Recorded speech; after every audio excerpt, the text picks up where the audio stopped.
学好啊，我们今天要介绍的是机器学习技术应用在这个工业4.0的这个应用的简介啊。那主要是这个我们要来讲这个特征萃取的方法。好，那我是台北科技大学资讯工程系陈彦宁。好，那我们今天要来讲的主题是这个，首先我们来看为什么要用机器学习这个技术呢？那用来机器学习这个技术呢，主要会用在哪里呢？因为在工业4.0的议题上面呢，它会用在这个产线的这个检测上面。那在一个工厂的产线上呢，它会有很多的待测的料件。那这些料件呢，第一个我们要去看进料是不是正确。再来就是说，你对料呢，你如果要做自动化，你需要对它做这个夹料、上料以及正确的送进你所需要的这个产线的位置上。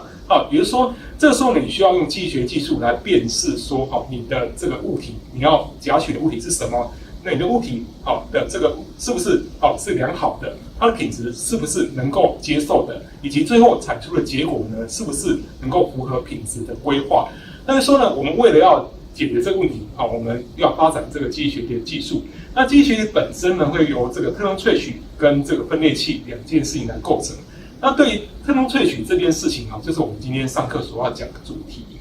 那这个主题就是我们来看一下，它会分成这个训练跟测试这两件议题。那对于整个的这一个机器学习的流程呢，我们会看到对于待测物体来讲，我们要从这个影像的截取的画面中找到我们的目标物体。那这个找到我们的目标物体呢，首先我们要把它描述成一连串的这个特征，把它提取出来之后，再让这个我们的这个分类器对它做这个辨识模型的这个学习。那当它电脑学习的这个模型所用的这个特征呢，可以描述出我们所需要的这一个目标物体。那这时候我们就可以完成一个模型的这个训练。那这时候这个模型呢，就可以应用在实际的产线的这个物体的检测上面。那这个整个测试流程就可以包含说，我们首先再把这个产线上所截取进来的即时影像，对它做一个这个特征提取的动作。那特征提取之后呢，再对它做这一个刚刚所训练出来的模型，对它做这个物件的这个分类识别，再把识别结果呢往下送到你的这一个机器里面对它做进行下一步的动作。而为了在产线上应用这一套机器学习的技术我们会需要用上这个切入系统模组。用在切入系统模组上呢，意思就是说它会有比较受限的这一个运算能力的限制。但是呢，因为产线上呢需要的是一种就是说你可以单一作业平台的这种工具，所以我们发展切入系统是必要的。那对于发展切入系统的需求呢，我们就得要让它能够对它做即时运算以及低运算量的这个特征，来对它进行机器学习的这个机制的建构。那所以说呢，对于这个快速的这个特征萃取的这个模式呢，我们需要用到比较相对能够简化的这个机器学习特征。那首先我们希望在这个特征萃取的这两的议题底下呢，我们介绍两个比较有机会可以对即时进行运算的这个机器学习特征。首先第一个我们要介绍 hair-like 海尔特征，再来就是 histogram oriented gradient 方向梯度直方图 HOG 特征描述值，再搭配我们后续上课所要讲到的这个分类器来完成建构整个机器学习的模型。来应用在整个工业4.0的产线检测上。好，那首先我们来介绍一下这个 hair-like 的这个 feature， 它是所谓的海尔特征。那这个海尔特征呢，它的特色是它计算非常快速，所以适合嵌入系统的运用。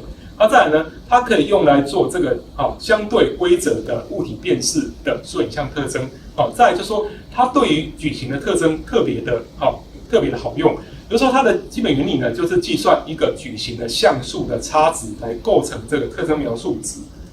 那再来我们来看一下这个 integral image 就是它的矩形特征运算值的这一个计算。比如说它的这个特征呢，就是说 hair-like 本身会构成一连串的这一种特征描述的这个分类区块。那整个它的特征描述的分类区块呢，例如说我们要侦测直线，那我们会把它分成这一种直线性的这一种线性特征的描述区块。比如说这个线性特征描述区块会有白色跟黑色的区域。那我们在取得它的这个特征区域的时候呢，就会去让白色部分的灰阶值的总和去减去黑色部分的灰阶值总和，那就是我们这一个区块的特征值。那整个扫描的过程呢，就是我们应用这个一个 Hairlight 的这个模型的区块来扫过整张影像。那扫过整张影像以及在不同的这一个尺度不同的 scale 上面来做一个这个缩放的扫描动作。这时候它就可以知道说，整张影像里面在不同的大小的范围内，你可以找到多少个具有这种特征的物体。那再来呢，就说我们对于这个特征呢，我们就可以再应用更多的特征描述值来构成相对较为复杂的这一个物体的描述，来找出说整个影像里面呢，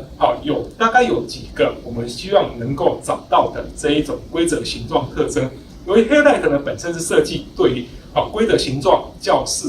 合，所以说它会设计一系列的规则形状的物体，包含纵向的、横向、斜向的直线，以及中间的曲线，以及这个点状的物体，让它用一连串的这一种特征描述的区块，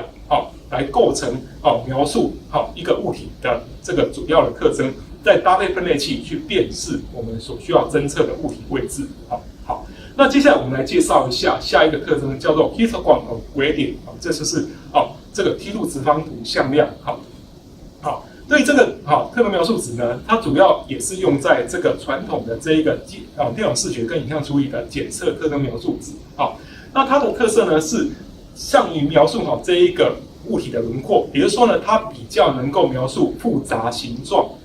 也就是说它是非刚性物体，较适合使用 HOG 来描述。那这个它的描述的方式呢，就是透过影像中的物体的一连串的这个连起来的局部区块，它所统计出来的它的这一个梯度向量的方向所构成的统计量，来构成一组特征运算值。好，那再来我们它的特色呢，可以用在这一个局部向量正规化也就是说它可以降低整个光影影响变化所造成的影响，也就是说它可以比较适合产线上有可能会有光影变化的这个造成影响的这个特征。好，那我们来看一下这个特征运算的它的流程。首先我们可以知道就从这一张画面我们来看到这个 HOG 呢本身是一个 window 针对特定物体的这个 window 所构成的。那它基本的这一个单位呢，是说每一个8×8的这个 shell 它所产生的这个区域的这个梯度向量的统计量来把它量化成9个位阶，比如说0到180度，每20度一个位阶来统计它在这些角度的范围内它所拥有的这个方向的统计量。那再从这个每一个8×8 shell再以4个8×8的 shell 来构成一个 block 来做正规化，然后再构成一个7×15的这一个的特征向量来构成一个整个 window。这个 window 呢就可以去描述一整个我们所需要检测的这一个物体。好，那在这个 window 的会构成的这些 shell 呢，它就可以来组成这9个方向的这一个shell。那它每一个区间是20度，从0到180度之间切成9个并，9个并，然后再以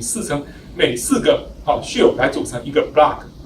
好，那这个计算特征流程呢，我们可以把它这样做一个这个简介。它首先主要有5个步骤，从输影像开始。首先我们会做一个伽马校正，来把这个整个的这一个影像的特征的亮度呢，做一个这一个强化以及正规化的这个校正动作，这样让它整个光照因素影响能够减到最低。那这样来讲，就可以比较应对这个整个工厂的这一种光线不足或是光线过强的这个问题。那在下一个流程就是说，它要开始计算你的整个我们待检测物体的这一个梯度向量特征。这个梯度向量特征就会计算每一个像素点它所需要的这一个像素的这一个梯度的这个值。那这个残差值就可以来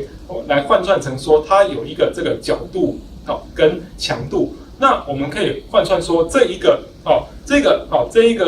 范围里面的这个8×8的这个 shell 里面它有这个 gradient 的 magnitude 跟这个 gradient 的这个 duration。那我们会看它每一个像素里面它各个方向它有多大的强度。那也就是说，在这一个红色框里面呢，我们是表示一个8×8的 shield。那在这个 shield 中的蓝色箭头呢，就是表示它的梯度的方向跟它的强度蓝色箭头里面的长度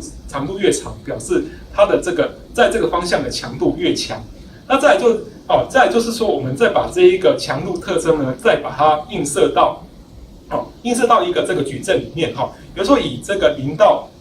180度的这个区间，然后每20度为一个区间，来构成一个9个这一个方向9个方向的这个梯度向量的统计值那这样的9个梯度向量的统计值呢，就会构成一个 shield 的这一个特征。那每一个这个 shield 特征呢，就可以构成一组基本的这一个物体描述的单位。那物体描述单位再开始把它每4个shield 为一组。每4个shield为一组来做一个正规化的这个范围，来降低这个整个外部的这个杂讯的这个影响。再以每一个 block 为基础来构成一组 window 来产生一个这个 HOG 特征描述值比如说这样，像是我们要检测这一个人呢，我们会有64×128的这个影像的大小。那这样我们可以把它切成这个7×15次的这个移位来构成一个 window。那也就是说，它的特征的向量强度呢，我们就可以这样换算：7×15表示说它有需要这个总共这个7×15个 block。那每一个 block 呢是4个 shield，4个 shield， 每一个 shield 里面呢又有9个 bin， 表示我们前面讲到的每一个20度的区间。这样一来，我们可以换算出总共要描述一个人，他需要有这个3780个特征向量来构成我们侦测一个人体所需要的这个特征描述值。那我们接下来在整个做扫描过程呢，就会说再给它用一个不同的这一个不同的这个 scale， 比如说它不同的大小来移位，来产生找寻每个不同大小、不同位置的这个我们待检测的物体。这是它的 HOG 特征的这个计算的这个流程与精神。那以上是我们所介绍这个机器学习特征萃取的这一个课程内容。谢谢。